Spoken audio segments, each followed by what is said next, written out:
To get candid about his mental health. Entertainment journalist Crystal Jordan has more on these headlines. Crystal, good morning. How are you? Good morning, Joanne.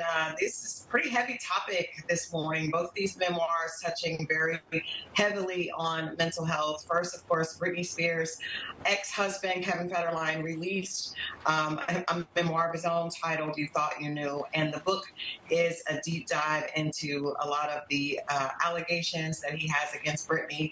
It talks about the reason he finally filed for divorce after their 2-year marriage, and really details, Britney's mental issues that he witnessed and why he felt it was necessary to fight for custody of their 2 sons. He talks very openly about some of the things that the boys saw. And so Britney responded immediately before the book came out and said that this was an attempt to hurt her. It was gaslighting. She called it lies.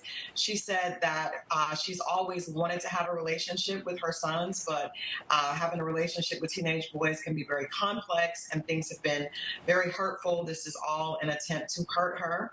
She also posted a picture yesterday on her Instagram where she showed herself on a horse and likened herself to Maleficent, the Disney character, who is attacked and her wings are stolen from her. And she, correlated that to how she felt when she was put in the conservatorship. And she alleged that she suffered actual brain injuries from that. And it's just very hurtful. It's very sad, very hurtful. She posted a long post. She also explained why she's dancing so often. She said that she knows people think it's weird, but it's her way of reminding herself that she's free and she's able to do that. She's able to use her body. She's able to move.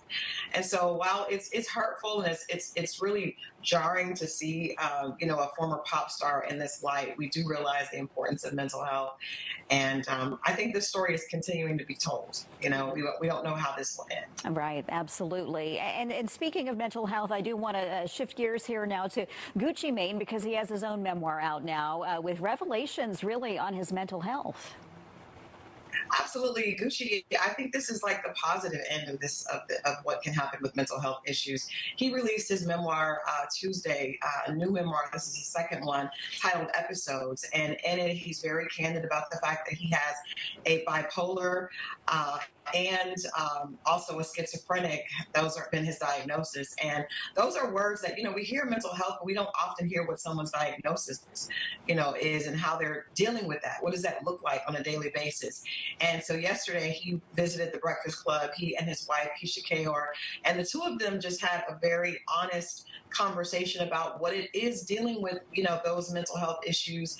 Keisha was very forthcoming about how, as a spouse, she's able to support her husband. She talks about, seeing the signs when she can tell that he's getting ready to have an episode, and being able to be a support system. She's a strong woman. I mean, I think it's the beautiful definition of what unconditional love is. When you can know someone is dealing with someone, know that they could be striking out against you or other people they love, and have the bandwidth to love them through that.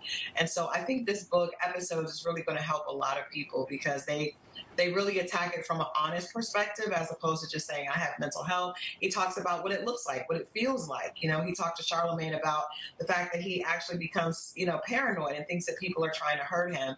And so they've just designed a system with medication and also therapy, and then just, them as a couple finding out how to navigate through it. And it really was, I think it's a really, beneficial conversation. I hope people get the book, and it helps people understand what mental health issues really look like and how you can address them in a positive way.